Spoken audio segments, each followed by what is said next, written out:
Hi guys, kamusta? Kamusta kayo lahat? Sorry, medyo natagalan pag-upload ko. May mga inasikaso lang. And ngayon, magkikwento ako sa inyo at mag-share ng mga na-experience ko nung high school ako. Animation.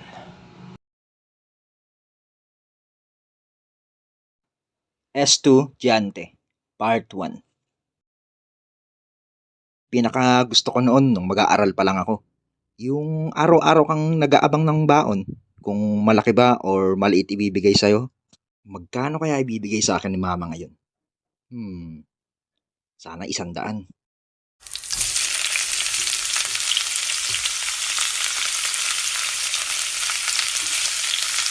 Ma, may nakalimutan po ata kayo.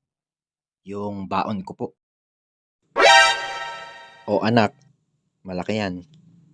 Yung literal talaga na baon ang binigay sa'yo. Minsan kasi pag may nakita akong bagay na gusto kong bilhin, pinag-iipunan ko. Tulad ng magazine, ganun. Hilig ko din ang pagdodrawing. Pastime ko pag alang pasok. Doon sa magazine na binibili ko dati, may content na how to draw. Di lang yun, may anime, may comics at iba pa. Kaya nahumaling din ako mag-collection ng magazine na yun. Yung susunod naman na ikikwento ko, yung nagkaroon ka ng kaklaseng ubod ng bagal na parang pagongkong kumilos. Yung late na kayo sa pagpasok nyo, pero ala pa siya. Yung tropa mong saksakan ng bagal, di mo alam kung anong ginagawa nito sa buhay nito eh. Bakit sobrang bagal?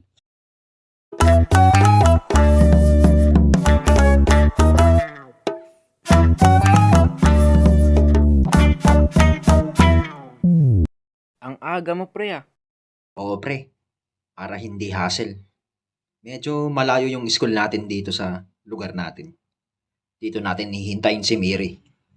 Nako, ang kupad nun kumilos, baka malate tayo, pre. Hindi. Sinabihan ko na siya na agahan niya gumayak para hindi tayo malate. 2 hours later.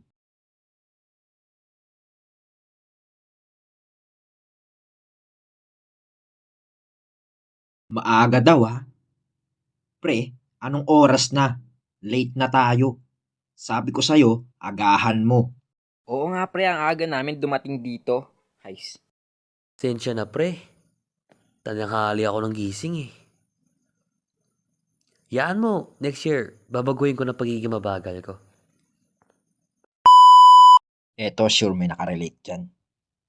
Di mo alam kung tamad talaga o tamad-tamaran lang. Tapos, ang nakakaasar pa dyan, palusot pa pag hindi nakagawa ng assignment or project. Tapos aasa sa'yo. Okay class, listen. May assignment tayo. Sana lahat kayo makagawa. Malaking puntos to, kaya magpasa kayo. Bukas, may recitation kayo, kaya aralin nyo yung assignment na gagawin nyo. Okay? Nung time na yun, pinagawa kami ni sir ng assignment about sa history. Pre, hindi ka ba sasama sa amin? Magnenet muna kami bago kami umuwi. Baka gusto mong sumama. Di na muna pre. Marami pa akong gagawin sa bahay. Tsaka tuturuan ko pa sa mga assignment yung kapatid ko. Kayo na lang muna siguro. Next time, babawi ako. Nung makauwi na ako noon, ginawa ko na agad yung assignment ko. At syempre, nireview ko na rin. At kinabukasan, bago dumating si sir. Uy, mga pre, may assignment pala tayo kay sir ngayon. Hehe, ako nakagawa kagabi. Ikaw Miri, nakagawa ka? Baka pwedeng pakopya muna. Hindi ako nakagawa kahapon, nakalimutan ko eh.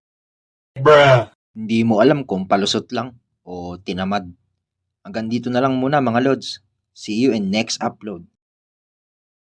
Salamat nga pala sa dalawang ito na nagpahiram ng OC nila. At nakasama natin dito sa video natin ngayon.